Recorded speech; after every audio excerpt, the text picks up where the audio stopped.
Seahawks play at CenturyLink. Yes, the Mariners. The Mariners are going to watch them play at Safeco. And Safeco Field is actually one of the most expensive single-use stadiums ever built. It cost over $500 million to build Safeco, and in fact, it was the most expensive ever built.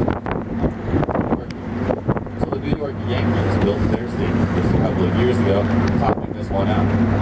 Now, part of the reason why Safeco was so expensive is because the roof alone, the roof cost about $40 billion to build. That's because it's fully retractable. They can actually open and close that roof, sealing off the stadium from the rain in just under 15 minutes. That's pretty quick. In fact, they can do it so quickly and easily. When the league started regulating how many times they can do it within one game, they suspected that they were opening and closing the roof at convenient times to get the sun in other teams' eyes. Alright, then we've got CenturyLink Stadium, which is this white one with the blue roof on it, dark blue roof. That is where the Seahawks play, our football team here in Seattle, as well as the Sounders, our soccer team. And CenturyLink has a bit of a different design to it. CenturyLink is actually more of a half roof. It's a roof that covers the audience but doesn't cover the field. That's because Paul Allen, the owner of the Seahawks, thought that having his team this particular stadium covers the audience, not the wind and the hail, not the fielding. would make for much more exciting football games. Now, the shape of this stadium is a very unique shape, and it has a whole other effect to it, which is that it actually amplifies all of the noise from the audience. CenturyLink is actually the loudest stadium in the NFL. It's actually the cause of record numbers of false starts from visiting teams. And because of that, the league eventually started, the NFL started investigating the owners of this stadium because they thought they were actually pumping in noise artificially just to make it louder. It turned out that it really is just the shape of the stadium and the rowdiness of the fans that makes it that loud. And in fact, it gets up to 110 decibels on that field on a regular basis. 110 decibels is about as if the jet line were taking off on the field itself. I've got a good story about exactly how loud it gets in that stadium. That is a few years ago. There was a very intense, really exciting game going on. Everyone in the audience was on the edge of their seat watching this game. It was super close. Marshawn Lynch, who's one of the Seahawks, had the ball, was running down the field. He broke several tackles along the way and made a touchdown.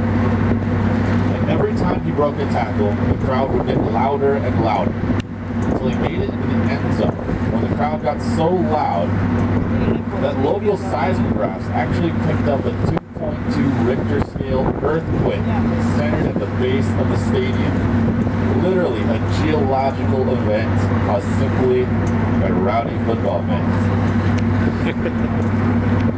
Alright, now that we've popped back out of the port, got another view here of our skyline. A little bit more close-up view of some of the buildings we have here. The first one I'm going to talk about is this one all the way on the right side of the skyline. A little white one with a big pyramid on top of it.